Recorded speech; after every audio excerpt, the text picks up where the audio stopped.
Our episode opens with Shelf from the past, run ragged by the thrift stores, which have all but deserted dealing out the deals, and their refuse handled and mishandled thousands of times to the point where it has disintegrated into sand that cuts into his skin and aspirates his airways. He finally catches a break, returning to the warehouse, a beloved battery of bargains, and an oasis in a sandy sea of thrift store shade. One bastion of hope.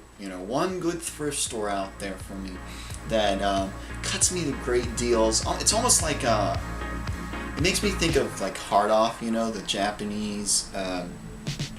You've seen those videos where they go in there and there's bins of 100 yen games, which is less than $1. And not only that, these aren't just card only games. They find ones that are like with the boxes and mails and pristine. I prefer my North American copies, sure, but just the idea that there's a place out there that treats video games like they're nothing. It's disposable entertainment. This is the video game selection at my Goodwill right now. All the finest sports ball titles. And the game prices I'll get for them, I'm normally going to pay like $1, $3. It depends on the person working the day, but even so, even when they let's say I buy a bunch of things, they'll just cut off something from it. Like sometimes I'll ask, like, hey, can you make it an even? Let's say if it was 46 something, can you make it an even 40? You know what?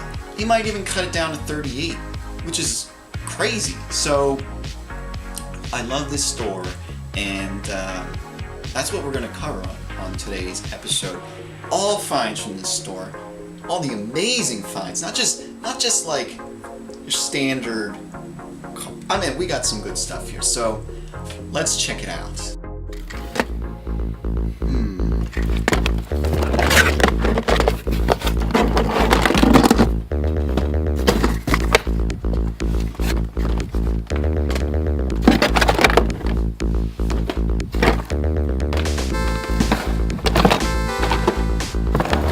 So they were 5, right?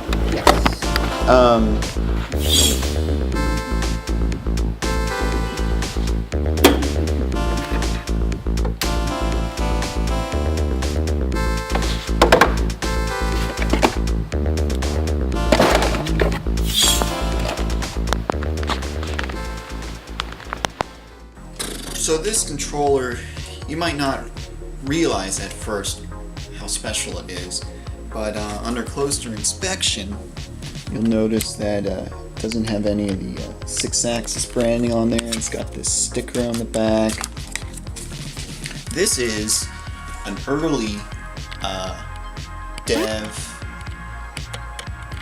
for early dev, PS3 dev hardware, and they actually had a PS3 Slim there as well for $40-45, but it didn't look like it had any information. It didn't look like it was a dev debug test unit, and I didn't boot it up. Probably should have done that. Maybe check the firmware on it, but yeah, I guess I could. It'd be neat if it was, obviously, but it wasn't, so I didn't buy it. And this was $5, and I got this on camera. The next find I didn't, unfortunately. I found it, but I didn't get the checkout. Months later. NES had been sitting there for probably around a month or so, and it started off at like $25, just the console, And then you can see eventually I got it for $5 here, but it was sitting there.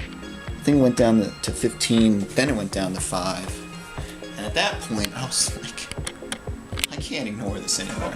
Are we focused on me?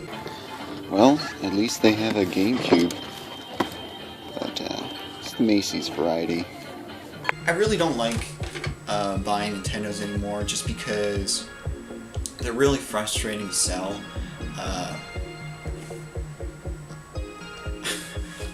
I sell them, I'm going to sell this to somebody on eBay, and some duplicates, doubles, some games I don't like, and they don't understand that with the Nintendo, you're going to have trouble booting games sometimes, and to avoid some of these issues, you install this new 72-pin connector in there, and they Our clamped down host too was tight on right, the games. for They when he did destroyed sell that them. It's NES, sort of like- the buyer complained it was broken. That's all the deals we cut for ULTS this time. You'll be here next time, won't you? For Honey, I Blew Up the Nintendo, or Sun Rising Over the Horizon. Remember, it's out there. Now go get it.